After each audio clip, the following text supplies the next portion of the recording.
I hope everyone's having a good day. We are going to discuss a funny little story about involves a lot of bad luck, but it's kind of funny, and I thought I should share it since you guys would probably get a kick out of this. So this story starts off at so before we start the story, no judging. We are in a non-judgment zone, no judging.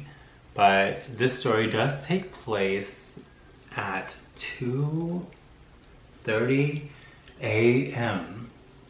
meaning it's pretty damn late. Well, I went on an app, but this app is kind of known for like dating. You could date people, you could network with people, but it's also known to be a hookup app, and I'm bored, and two, why not meet people at 2:30 a.m. for fun, because that's kind of what I was in the mood to do. I was talking to this guy that I've been talking to for a while, and he asked me to come over, but I could only hang out with him for like not too long. So I said, sure, that sounds like fun. Freaking hair. Continuing on with the story, I talked to this guy who was telling me to come over. He was all about that, and it's 2:30 a.m. I'll come over. I'll just come straight to the point. It was gonna be a quickie. I went to this person's house I went to go drive to his house to meet him. And we're gonna have a quick encounter, nothing crazy. We live in a fancy apartment building. There was no street parking, which was weird actually, now that I think about it. There was no street parking, only park in their garage, but they did have guest parking. Before I arrived there, I asked him, what are my parking instructions? And then he did say, feel free to park in the guest parking. They don't bother you at this time, and blah, blah, blah. And I come over and gives me his apartment number, and my phone's dying. It's like at 3%, so my phone was dying. So I go up to his place and park, go upstairs, go to the apartment number, and I meet him. And he was pretty cool. I have no complaints, I guess, meeting him. He wasn't a bad guy. I was only over at his house for about 30 minutes at the very most. So I wasn't even there that long.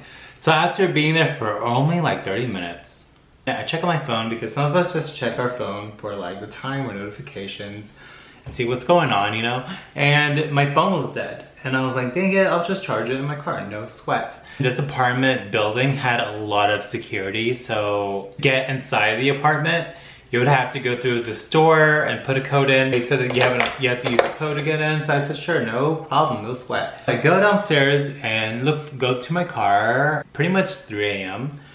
And guess what fucking happens? Walk back and forth, and I'm like, where the fuck is my car? Like, I don't have time for this shit. It's 3 a.m, I'm tired, I wanna go home. And I couldn't find it. It was gone. So I kept walking. I really thought I forgot where I parked. I really legitimately thought I forgot where I parked. As I keep walking back and forth, after for my car for 10 minutes, I realized that my car has been towed. It really sucks because one, my phone is dead. If you're ever alone in the middle of the night, dead phone, with your car just being towed, I can't even stress to you how annoying that shit is. And just a lot of bad luck. My next game plan was, yeah, I'm in this bad situation. This guy told me it's safe to park here, but it clearly wasn't safe to park there. And the only weird thing I could think of when my car got towed was there was a truck just hanging out on the street, which you couldn't park on the street, but there was a truck there, like some tool thing in the back where it looked like you can pull stuff. So I can only assume that, my assumption is that car was there to tow me from the start. And yeah, so that car was always on my ass. I pretty much realized that, and I got pretty annoyed. I need to go back to this guy, and I need to ask him, I need to use his phone to, Uber back home. But, I realized I'm an hour away from my house, which would be a very expensive Uber. So I decided that my sister lives only 5 minutes away. So I'm just gonna go to her house. But how am I gonna get to her house if I can't even call an Uber because my phone is dead? I realized I need to get back into the apartment. Now, like I said, more bad luck is coming away since it's 3:30 a.m. at this point. My car is gone and you can't get back into the apartment unless you know a code. So yeah, that really, I mean, the smart thing to do would be to wait for someone to come in, but nobody was walking into this apartment. It was kind of big, but not too big, but they had probably like 3 entrances. Nobody was walking in, and I was getting really frustrated because, like, dude, like, no one's walking in this entrance. So I realized that what I'm gonna have to do is I'm gonna have to make the assumption that, you know, these people have friends in these apartments and they're too damn lazy to walk downstairs to constantly open the door for them. So there must be a secret door. There must be a door where it's barely opened. So that was like my hope. So I kind of walked around the apartment, but I wasn't getting super lucky. But I kept walking and I kept telling myself to have hope. I would say like less than 10 minutes, maybe like 8 minutes. 8 minutes of walking, I finally see a door that looks a little strange from afar. At the back of my mind, I'm like, Masood, this could be the door. This could be your ticket to freedom. You know, not necessarily freedom at that moment, but it was definitely some progress. Towards the door, and I try to open, or not try to open it. I push it slightly because I'm kind of nervous to see if it's gonna open. And as I push it, guess what happens? The door opens. I got really happy because I'm in the middle of the night. You know, it's like 3:40 at this point now, and my car is towed, my phone is dead, I can't do anything, I'm trapped. So then I was like, okay, now where did this guy live? Now there was a shitload of apartments here, so you know, I now had to try to remember where the fuck did this guy live? Like, what was his number? Where did he live? Like, where apartments? And I really had to think about my memories.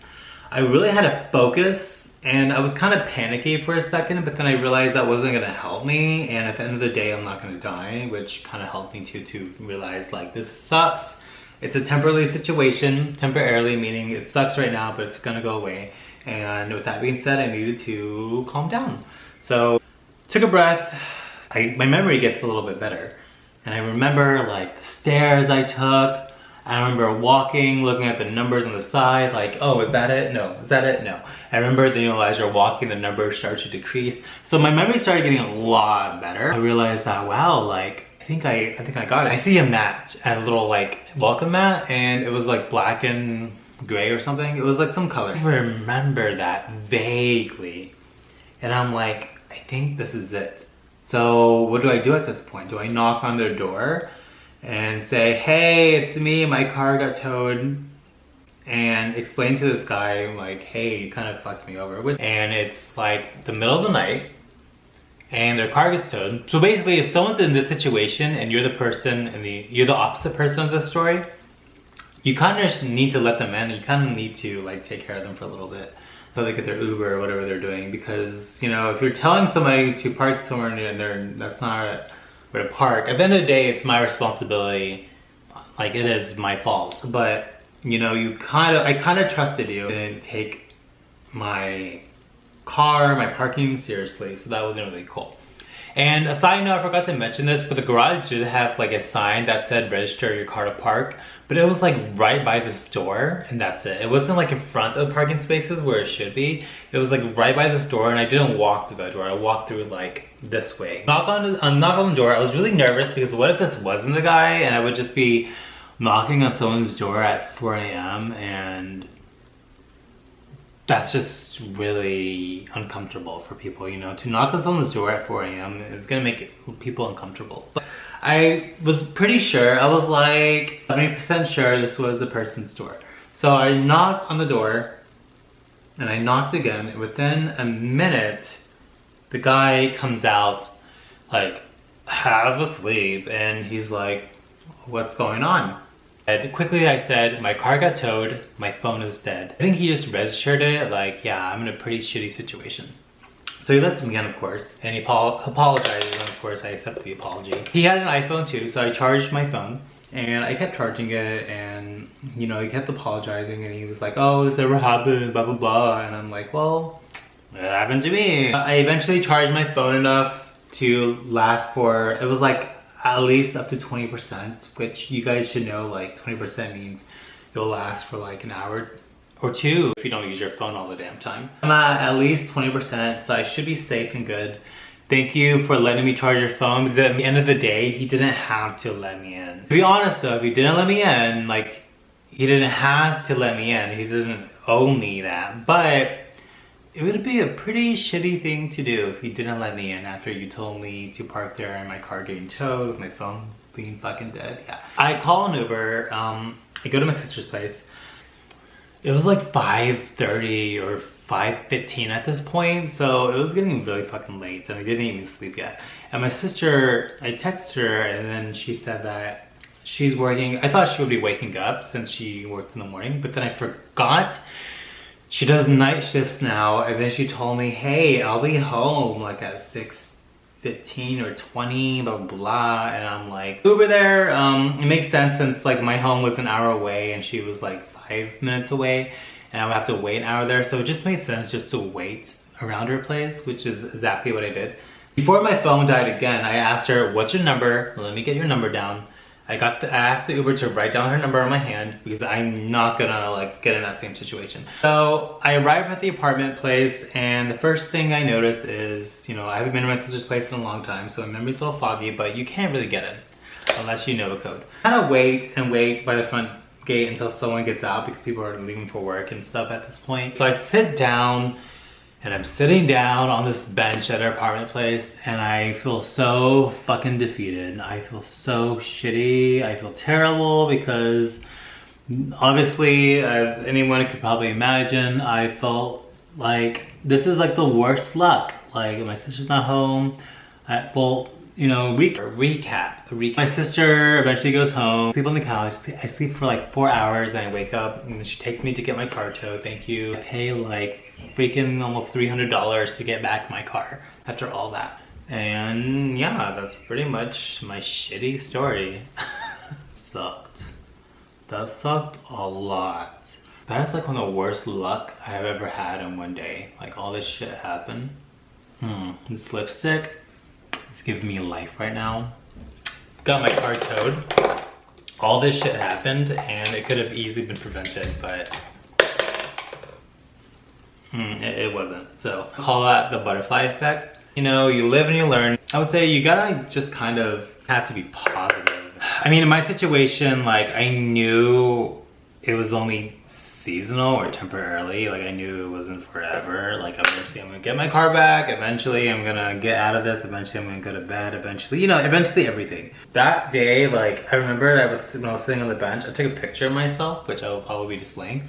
And I was really fucking defeated. Like I really was out of it. I was done for the day.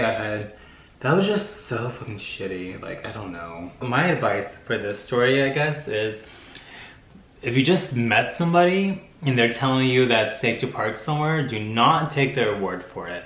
And this person didn't really know me that well, if I'm gonna be honest. Like, he didn't really ask me questions. Let me get to know you, because I want to get to know you, blah, blah, blah. Like, he didn't really do that. It was, I'm gonna be honest, I think he was just trying to, you know, get some sneaky in.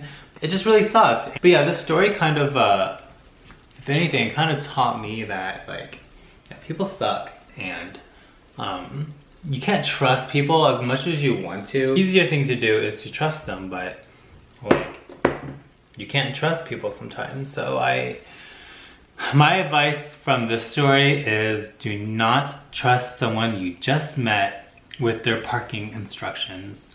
If they tell you that it's safe to park there, make sure you verify that, because you getting your car towed and paying like almost $300 is not worth it. And this person shouldn't be offended if you don't believe it, because nobody wants to pay that much money, but like, it sucks. But yeah, that's pretty much my story. But yeah, thanks for watching me, and I will talk to you guys later. Bye.